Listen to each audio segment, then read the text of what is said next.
نبی سے کہا کہیے قل ما یکون لی ان ابدلہ من تلقاء نفسی،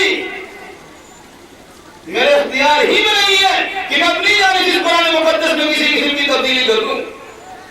ان اتبع الا ما یوحی الی، جو وحی میرے پاس اللہ کی جانب سے آتی ہے میں اسی کی اتباع کرتا ہوں، اسی کی پیروی کرتا ہوں، اسی کو تمہارے سامنے پیش کرتا ہوں. انی اخاف ان عصیت ربی عذاب یوم عظیم، اگر میں نے اپنے رب کی نافرمانی کر لی تو بڑے دن کے عذاب سے میں لرزتا کانپتا ہوں، ڈرتا ہوں کہ اللہ یہ تمہیں بھی عذاب. جن کی زبان سے قرآن کی جملے نکل رہے ہو، جن کی زبان سے قرآن کی تلاوت ہو رہی ہو، جنہوں نے قرآن مقدس کی تلاوت ہمارے سامنے رکھی ہو، جس کی تعلیم و تربیت ہمیں دی ہو، ان سے بھی کہا گیا کہ تم بھی اس کے اندر کسی قسم کی تبدیلی کر دو، تو اللہ نے کہا کہ تم بھی تبدیلی نہیں کر سکتے، یہ اعلان کر دو. اور اگر خدا نہ خواستہ اس قسم کی باتیں ان کی جانب سے ہو جاتی، اس کا انجام کیا ہوتا؟ ان چیزوں کو یاد رکھیے، نتیجے کے طور پر کوئی بات آپ کے سامنے انشاءاللہ آئے گی. اگر خدا نہ خواستہ اللہ کے نبی صلی اللہ علیہ وسلم اپنی جانب سے قرآن مقدس میں کچھ بڑھا چڑھا کر دے دے، ایسا کر سکتے ہیں؟ کہا نہیں. اگر کر دے تو سورہ بنی اسرائیل میں کہا گیا کہ یہ لوگ چاہتے یہ ہے کہ اس چیز کے نتیجے میں آپ کو فتنے میں ڈال دے جو ہم نے آپ کے بعد وہی کیے. وَإِذَا لَاتَّخَذُوكَ خَلِيلًا، اگر ایسا کر لیں گے یعنی کتاب اللہ کے بالمقابل اپنا فرمان جاری کر دیں گے یا اپنی بات اس کے اندر شامل کر دیں گے، ایسے موقع پر لوگ آپ کو جگری دوست بنائیں گے.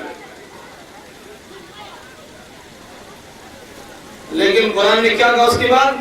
وَلَوْلَا أَن ثَبَّتْنَاكَ لَقَدْ كِدتَّ تَرْكَنُ إِلَيْهِمْ شَيْئًا قَلِيلًا إِذًا لَّأَذَقْنَاكَ ضِعْفَ الْحَيَاةِ وَضِعْفَ الْمَمَاتِ ثُمَّ لَا تَجِدُ لَكَ عَلَيْنَا نَصِيرًا.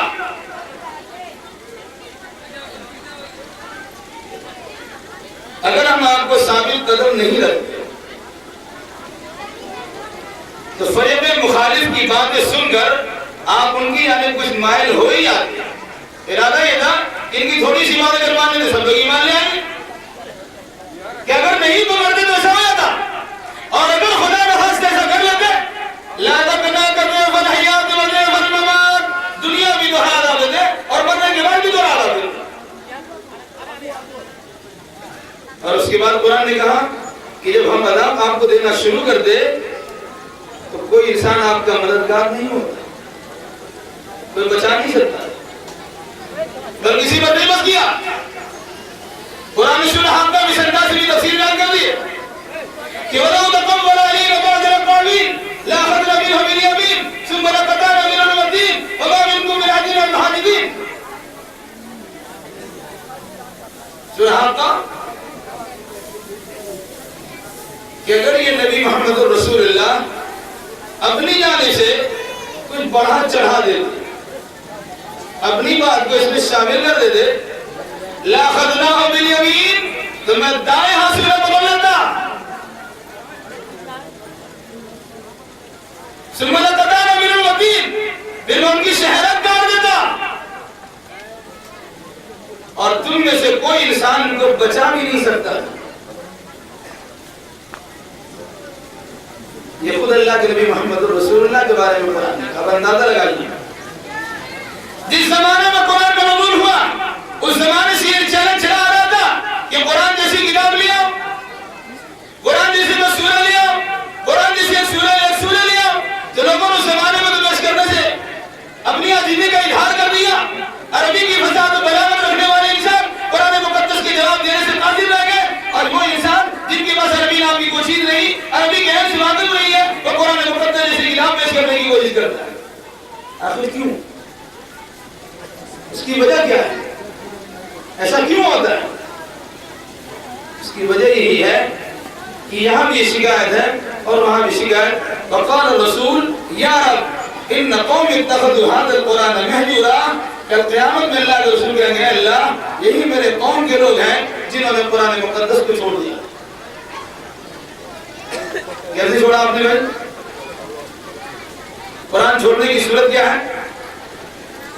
اخبارات کی دنیا میں اگر اس قسم کی کتابوں کا تذکرہ مل جائے، فرقان الحق نامی کتاب یاد رکھیے، ایک کتاب شامی فرقان الحق، قرآن تو سرابر فرقان ہے، اس کا نام ہی فرقان ہے، وہاں پر باطل کے درمیان فرق کرنے والی کتاب ہے، پھر الگ سے اس کا نام دینا فرقان میں کیا مان رکھتا ہے؟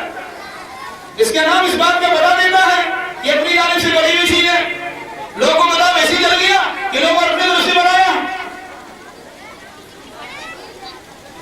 ایسا بنانے کا موقع کیوں ملا؟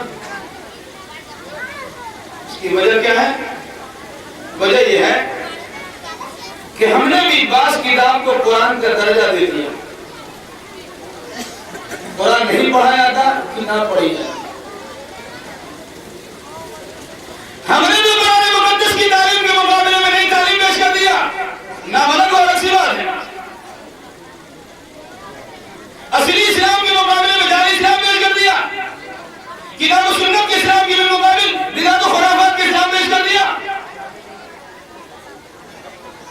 اور آج بھی ایک ٹی وی آپ کے نام سے مشہور ہے، ولی اسلامی چینل، کیوں ٹی وی؟ بڑے شوق سے لوگ سنتے ہیں، لیکن اسلام کے نام پر یقیناً وہ ٹی وی خرافات پھیلاتی ہے۔ اصلی اسلام اور نقلی اسلام کیا ہے؟ ان دونوں میں بات سمجھ جائے گا۔ یہ قرآن کچھ اور کہتا ہے اور حدیث کچھ اور کہتی ہے، اور کتاب و سنت کے بالمقابل ہماری باتیں کچھ اور بھی ہوا کرتی ہیں۔ ایسا اس لیے ہوتا کہ ہم نے اپنی کتاب کو گلے نہیں لگایا۔ جس کتاب کو مذہبی کتاب مانتی کوئی مذہبی کتاب نہیں ہے، یہ ہر ایک کی کتاب، اللہ سب کا، اس کی کتاب سب کی، مسلمان اس کی بھی کتاب، غیر مسلم اس کی کتاب، کرسچن اس کی بھی کتاب، یہودی اس کی بھی کتاب، بدھسٹ اس کی بھی کتاب، دنیا میں جتنے نشان پائے جاتے ہیں ان تمام نشانوں کی کتاب اللہ کی آخری کتاب قرآن مقدس ہے۔ کیا کبھی ہم نے غور کیا کہ اس کتاب کو ہمیں بھی سمجھنا چاہیے، برادران وطن کو بھی سمجھانا چاہیے، ان کے سامنے یہ بات رکھنی چاہیے کہ اللہ کا آخری پیغام ہے، یہ آخری کتاب ہے، انسانیت کی ہدایت کے لیے آخری پیغام بنا ہے۔ کبھی ہم نے کہا خدا میں پڑھنے کی توفیق نہیں ہوتی ہے، دوسروں کو پڑھنے کا دل نہیں کرے۔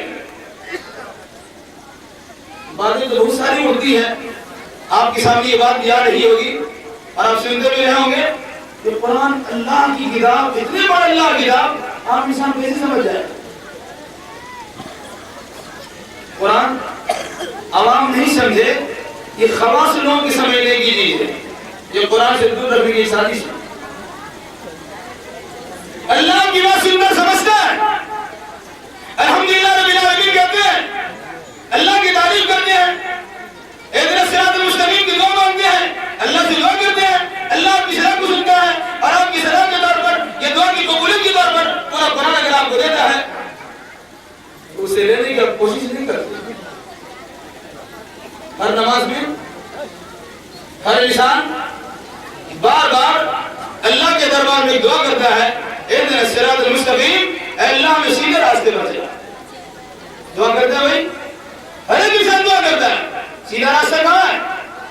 اگر اس سیدھے راستے کی رہنمائی کرنے والی کتاب قرآن مقدس کی صورت میں آپ کے پاس موجود ہے تو پڑھنے کی توفیق نہیں ملتی ہے۔ آپ کسی جگہ راستہ بھٹک جائیے، ایک صاحب سے پوچھیے بھائی ہمیں اس بستی میں جانا، راستہ بتا دیجیے، اس نے آپ کو راستہ بتا دیا،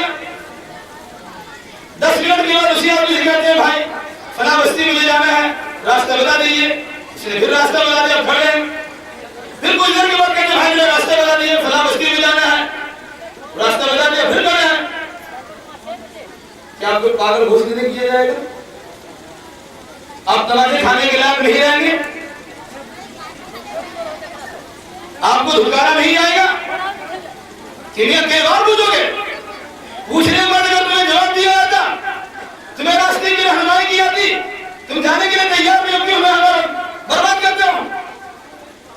ایک انسان اگر ایک انسان سے راستہ پیش آتا ان کا تو غصہ ہو جاتا ہے، اللہ سے بار بار کہتے ہیں، دن رات میں 5 وقت کی نماز بھی کہتے ہیں، ہر نماز کی حقیقت بھی کہتے ہیں، فرض بھی کہتے ہیں، سنت بھی کہتے ہیں، نفل بھی کہتے ہیں، اس کے علاوہ بے شمار نماز جو پڑھتے رہتے ہیں، ساری نماز کی حقیقت بھی کہتے ہیں، اہدنا الصراط المستقیم، اے اللہ ہمیں سیدھے راستے پر چلا۔